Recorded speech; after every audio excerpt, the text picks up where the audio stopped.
Welcome back, everybody. This is Chris and Ed. We're here to virtually taste wines with you right here at Old North State Winery. We do this in person typically on Thursdays at 6 p.m. This week is Thanksgiving week. We're going to be closed to the public on Thursday. And then, so we didn't want to miss out, so we decided to do it on Wednesday night. Gotta keep it going. So we'll be tasting wine in the future for this video, but it won't be on Thursday, it'll be on Wednesday. Wednesday, just the same theme, different night. It's Tuesday in reality, but we're not in reality, are we? Wait, that's a double-edged sword. Time isn't real. Anyway, you get the point. You're tasting these anyway at home, so you probably already picked it up, and you're probably pretty happy right now. Well, we wouldn't be. A bag of goodies. And you might have just popped it open on the way home. You saw how easy that was. I mean, look how easy it is. Who's there to stop you? The backseat driver just sitting back there, Yeah, just slugging. having a great time. Happy holidays. Yeah, getting Thanksgiving started early. That's what I would have done. Thank you. Maybe I should put a note in the meal. Backseat driver, please open upon delivery. Open upon reception. So we got a white and a red this week. We're going to go to South Africa to start things off. This is from the coastal region, and this is from Badenhorst. This is a classic, chef. This is the curator white. They have the brother or sister, or I don't know what you want to call it. They have a red one as well, is what I'm trying to say. And that First red cousin. one is something that I've used many times over the years. It's a great party wine in terms of, you know, it's inexpensive, it's really pleasant, and just an easy red to drink. There's really just a slug like at weddings and receptions of that. Yeah. Really. And but the companion here of the white we have not featured here at Old North State, so I thought we'd bring it up. Yeah, we went through a little spell where I was doing so many South African wines. I really have been shying away from it lately because I think people are going to start to question if I'm on the payroll for South African wines. Are you? You'll have to talk to my lawyer about that. Well, you're certainly not spreading that around if you are. Yum. That's delicious. So this, to me, is I find this to be a more assertive wine than their red. So I feel like this has a little bit more going on, and they're the exact same cost. It just depends on if you're in the red wine or white wine mood. But I find that this wine is a more serious wine for my palate. I think that's true of South Africa. South African whites, to me, are better than South African reds. Yeah, and they're really known for Chenin Blanc. This happens to be a Chenin Blanc blend. It also has Viognier in it, some Chardonnay, and some Semillon. It's just like, if you think of every popular white grape, it's in there. It's a melting pot. Outside of Sauvignon Blanc. Throw it in the blend. Yeah, just throw it in there. But works beautifully. Well, I think that French varietals, the white French varietals, do well in South Africa. They like the soil, they like the climate, they tend to flourish. Yeah. There, it hits everything they have going on. I totally agree. So there is a florality that you get. That is certainly from the Viognier. You get that little bit of waxiness like you'd expect from a Chenin Blanc. It's just a really well structured. There is that kind of tropical fruit down in there from the Chardonnay I get. I always get that little bit of kind of tropical pineapple banana thing going on from Chardonnay. Banana, no doubt. I always get that from doubt. Chardonnay. So really, just really showing the Creme best. brulee. Yeah. Oh yeah. Showing the best of each grape, even though it's a cocktail of sorts. They do individually show in this, and that's another sign of great winemaking, in my opinion, that you can have each grape show itself and harmonize in this beautiful thing, like an orchestra would. Great description. Yeah. Again, another great relevant And now you can see, analogy. if they're sipping at home, understand why I'm so high on South African wines. Now this will be great for the holidays as well, Chef. I mean, this would go great with any kind of bird. I'm about to say yard bird. Well, yard birds, I mean, they're everywhere right now. Or those wild turkeys that Or like are running around my mom's house. Those wild turkeys don't taste as good though. Yeah. You just shoot them up with all those hormones. Right. Well, you got the natural ones. All organic, yeah, that's what we do here. Yeah, we got the fancy ones. They cost triple the amount. They cost triple the amount. They're amazing. Well, you got to do a lot of work to get them there. Yeah. So, I've got them brining as we speak. Make this killer brine. It's going to be real flavorful, and it'll really help bring those birds to life because for all of the waxing poetic, an all-natural turkey ain't no butterball. Right. So you have to do some work to get it there. But of course, I like the natural flavor. When we eat a butterball, it just tastes like a biscuit, which is great for certain occasions. But I've grown to like the strangeness of a natural bird. Sure. That's too bad that a natural bird tastes strange. Right. But butterball's taught us that. But God, I love butterball too. Oh yeah. We're lifting everybody up here. Yeah. Well, it's hard to go wrong with that. That's for sure. So, since we're talking about food, what do you got planned for this wine? You ready for a treat? Yeah, always. All right. Well, guess what? So I got this allocated. You know all about that. When you buy enough of certain stuff, you get first dibs on the fancy stuff. This is from Chapel Hill Creamery. Ooh. It's called their Thunder Road Swiss. Thunder Road Swiss. And it's aged a full year. You can see how I was going to pull this off their stuff. So a very Alpine style, old world cheese here, right from central North Carolina. Huge character on this. Really lucky to get our hands on it. Ended up getting a half wheel, which is great. And I paired that with a Darcy Farms brat. Because we love Nick over at Darcy Farms, and we just got a lot of sausages in.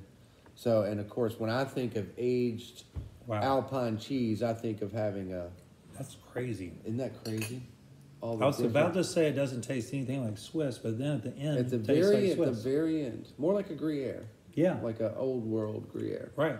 But that's a crazy, nutty cheese. You got to try some with the sausage. Because I like the brats. The brats, to me, have that great this time of year flavor. You know, they're not overwhelming with heat. I think they're going to be a home run with this wine. I showed you that. A little parrot there. Normally he's on your shoulder. Now he's on the wine glass. Well, we could do we could do a pirate episode.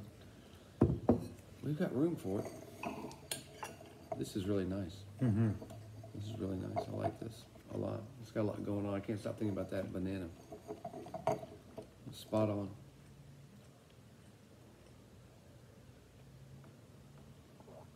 I want to describe some other things, but it's all banana right now. All banana. I'm loving it. Loving it. Hmm. Oh, it's delicious. What do you think? What do you think of that? I think the brat goes well with the whites. Oh, absolutely. You know, a lot of time you think of a big... Brats aren't heavy, so it's not like a big, heavy sausage that you would associate with reds. I think... And, of course, the Germans eat tons of sausages with all their white wines. So, yeah. So it's certainly... This wine can stand up to big cheese, big sausage, not sausage, big cheese, light sausage. Yeah, I think it's a great pairing. What a meaty sausage that is, Chef. It is, and of course, you know, we're always thrilled to showcase anything Darcy Farms does, and this is a great opportunity to do just that. It's a beautiful plate of food. So, you know, I love the start of eating season. Mm-hmm. Thanksgiving and New Year's. Can't wait to gain back all that weight. Yeah, well, that's what you're supposed to do. Yeah. Get ready for the winter. Yeah. Fatten up to hibernate, only we're not going to hibernate. It's already pretty chilly. It's been down in the 20s at night. It's brisk today. Today never warmed up. It's the wind. I mean, it just never got comfortable today. I mean, even at the height of the afternoon when the sun was out, it was cold. I just can't warm up today. That's why I got the sweatshirt on. I just took my toboggan off because I figured we wouldn't wear that for this, but I cannot warm up today. Well, you have all those deliveries coming in and out of the kitchen too, so that keeps it pretty cool back there. It does. It does. Cool day. Got to go back down there when we're done here. Finish up some stuff. A lot of pickups tomorrow. It's good this to see. Wine's going to help. Good to see Jay, the Eggman. Yeah, he hasn't been around lately. He's been on a cannonball run. Cannonball run, and his chickens are taking some time off to be healthy. He did a cannonball run in a Prius. And came in 7th. Yeah, it's very impressive. If he hadn't have run into some traffic, he had a big wreck in Indiana or Illinois or something. Maybe it was Nebraska, I don't know. Well, I can tell you firsthand when I was driving. He said it set him back 4 hours, and he was leading and running away with the thing, and then that took 4 hours off his route. We lost 2 hours on the way from Chicago down here because of Indiana. Does anything good come out of Indiana? Corn, I guess, maybe. I'm not really sure. Iowa was more of a corn. Iowa and Nebraska. I guess they do grow corn in Indiana. All right. So we're going to move on to red. Manoella. This is from Wine and Soul. It's a beautiful offering from the Douro, which is considered by most to be the premier winemaking region of Portugal. We actually had brought this in to do at a Portuguese wine dinner, but we ended up not having a pairing for it. So here I am sitting on a case of it. Figured we'd do it for a tasting. So I'm going to go ahead and say Portugal's the new South Africa. Because you're big on Portugal. Yeah, probably. And it's to our benefit. Don't get me wrong. Yeah. I mean, we're all the better for it. Yeah. But if people are going to start calling you out on Portugal like they did on South Africa. Well, I think what happened was I started getting into the finer Portuguese wines. So I've just been like on this, focus. So anyway, so we have a husband and wife team, both winemakers. And so they have, a double-headed monster, so to speak. And they have, they're all about, making traditional style Portuguese wines, but elevating the level. Now, this is a blend, as most Portuguese are. This has Touriga Nacional, Touriga Franca rather, some Tinto Rores as well. But the majority of it is Touriga Nacional.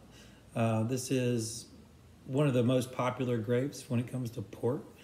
And, the whole reason port was made, it was because, I guess, I don't know if I want to call them, they're not necessarily settlers, but when the British navies and the Dutch navies were exploring the world and they discovered how great Portuguese wines were, they were still wines, just like this. And when they got them back home, because of the rocking of the ship and the high temperatures, the wines would spoil. So to combat that for travel, for export only, they would raise the alcohol level to preserve the wines that would make it back home. But they were essentially just taking an already existing product, bringing it up. Now this is transformed over the years into a lot of different styles of port. But at the heart of it is they wanted ways to get these beautiful Portuguese wines back home without spoiling. And so this is the kind of wine that they were discovering. Lovely. I want you to also take note here, Chef, that we're looking at a wine here that's been on some French oak for about 16 months. Well, and you can taste the oak. Yeah. This is a very refined wine. It's absolutely delicious. I didn't taste it earlier, but you gave me a little heads up about a couple of things, and so it's honestly a lot richer than I was expecting it, because you kind of built it up to be a little more fruitier, and it is fruity. Yeah. But boy, oh boy, that's got a great richness to it. Sure, it's not one-dimensional at all, and I think that's probably the way that was on me, because I think you and I both agree that a lot of times Portuguese wines can be one-dimensional, just a big juicy fruit bomb, and we like that. Don't we like that? Oh, absolutely. But this is not one-dimensional at all. It is. It's got what I really find striking about is that mid-palate acidity. It gets so bright right in the middle, and then it goes into this beautiful kind of really drying. It washes everything away with grip. It does, and I don't know if I'm still getting some residual from the white, but I'm getting some butter on this. Maybe that's the oak. It definitely went through malolactic fermentation. Yeah. There's no doubt about it. I think that gives you that weightiness, that creaminess. And it's working because even with this bright fruit, the weight is there behind it to bring it home. I totally agree, Chef. And it comes on like really, really bright red fruits, and then on the backside, you're looking at some really dark fruit. Oh yeah, lots of dark fruit. Yeah, black fruit for days. It's almost like a plum, like a cooked plum, not a fresh plum. I totally agree. Maybe if you took like port. Yeah. And soaked a plum. Right, yeah. That's a great way to put it. So that is really what we're talking about here is a more serious Portuguese red, in my opinion. And not to discount, not trying to discount anything that anyone else has done, but boy, I think this is a really beautiful wine. And it's only 3 years old, so I would imagine with this kind of acidity, we got plenty of time if you want to enjoy this over the next several years. She'll keep evolving. Mm-hmm. Yep. And Wine and Soul as a whole, they really do give us a lot of delicious offerings. And what a great I think they only have like 70 acres. I mean, it's not a huge production by any means. Of course, that's a pretty small production for Portugal. Yeah, unless of course you had to till and then trim all of a sudden, like half an acre seems But in terms of everybody, no one's answering your calls anymore. Every time you call, hey, why don't you come help me with my vine? It's only 77 acres or whatever. But you understand what I'm saying. It's a daunting task, just like Chef said. If you had 3 acres, but this is not a tiny winery, but it's also not a huge, massive production. And so there's a lot of players out there with big holdings. Oh yeah, and and their name Wine and Soul really will tell you that they're always going to stay close to being in touch with the wine and have a soul. And I think that's, I don't know if I've said it here on the videos, but I certainly say it at our chef's tables. How we really choose boutique wines for the chef's table because we want wines that have a soul, just like your dishes do. Because your dishes, you are putting them together. It's not like some assembly line of food. You're putting heart and soul into it, and I believe you can taste the difference with a food item and a wine item. Well, and correct me if I'm wrong, but I don't think you pick your wines just off the flavor profile alone. You let wines, you want them to speak to you. Oh yeah, on some level. Absolutely, totally. And wines can speak to you in a lot of different ways.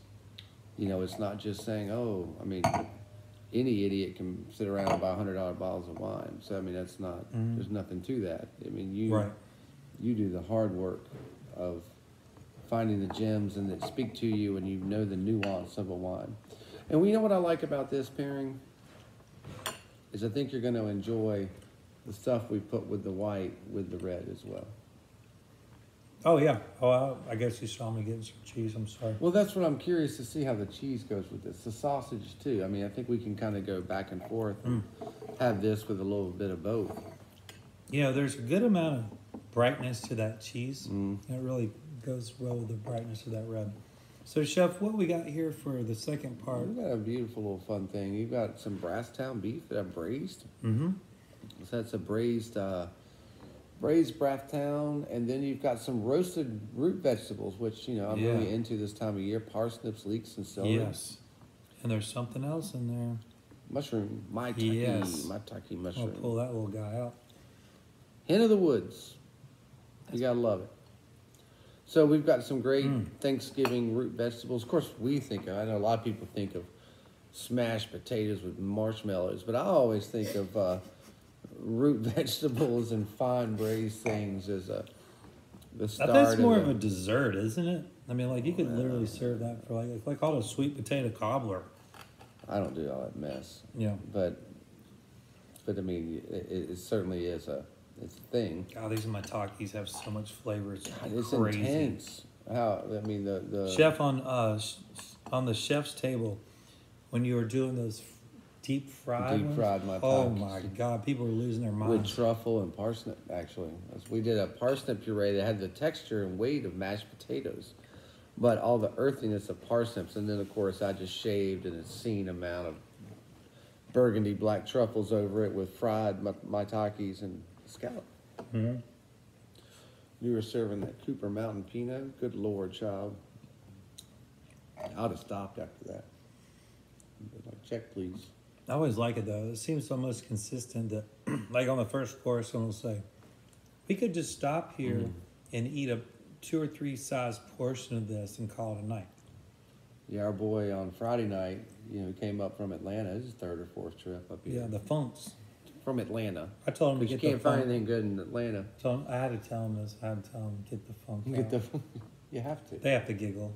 You gotta. I'm corny like that. They get it. Dad jokes over here. But this is the 3rd or 4th time at least. They said they would have come more, but if COVID knocked them out a year. But how many restaurants did they pass from Atlanta? From Atlanta to Mount Airy. Mount Airy, get something decent. But he wanted to stop at first course with the tuna and the buttermilk and peas. He's like, I'm done. Yeah. He's like, and they go to really nice restaurants all over. All over the place. They're Everywhere foodies. they go, they do food. And she gave me the biggest compliment I've ever had. I mean, I could have just retired Friday night. So she said that 30 years ago, she had the best duck she's ever had in Chicago. And she said it was just a game changer, how wonderful it was. And she said, I've been ordering duck everywhere I go for 30 years since. And I've always wanted it to taste like it tasted tonight. Wow. And it never had until tonight. So she'd been waiting 30 years for my duck to remind her what duck could be. That felt great. Well, the duck was amazing. It was pretty darn good. And we served it with a Napa cab. It was really nice. That was the auctioneer, yeah? Yeah. It was stunning. It was a lot of fun. That was a stunning wine. Great backstory on that. Yeah. You always have the best stories. So, you get the idea. Mine are just dead animals. You have really good stories.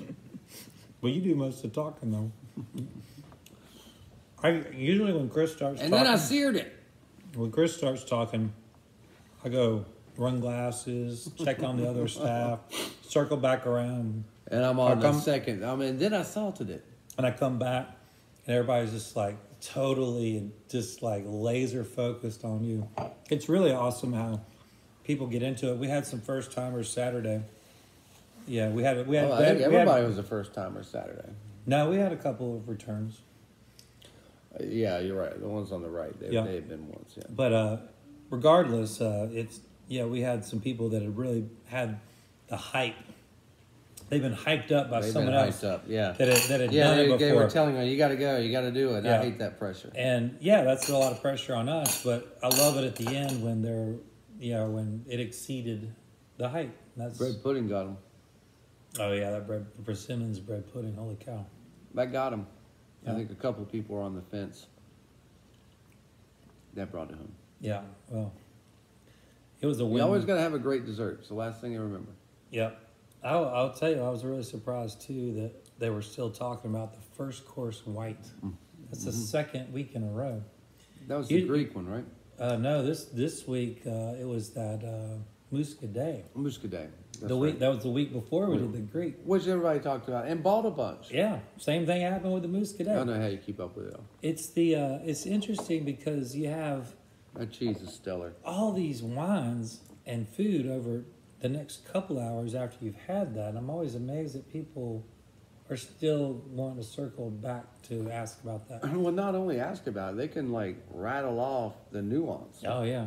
I mean, you just had 600 ingredients and 8 wines and 1,100 stories, and you remember those things. It's really nice connecting with people through food and wine. And gosh, we love to do it, obviously. And last Thursday, I had my voice back. Yeah, huge turnout for last Thursday too. The week before I lost my voice, and so really wanted to get you a microphone. Now Lisa's lost her voice because she's poor thing. She looked terrible.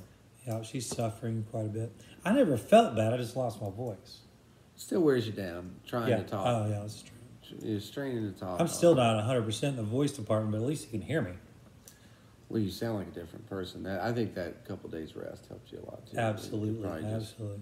So yeah, we had a huge turnout on Thursday, and this week we're doing our live tasting. Our in-person tasting on Wednesday. Even though we're closed, Chris and I are going to hang back, and because we have a lot of people interested. Our devotion knows no end. Yeah, we already have 20 people signed up, so that'll be huge. We'll have a few drinks together with some of our I guess they're all our regulars.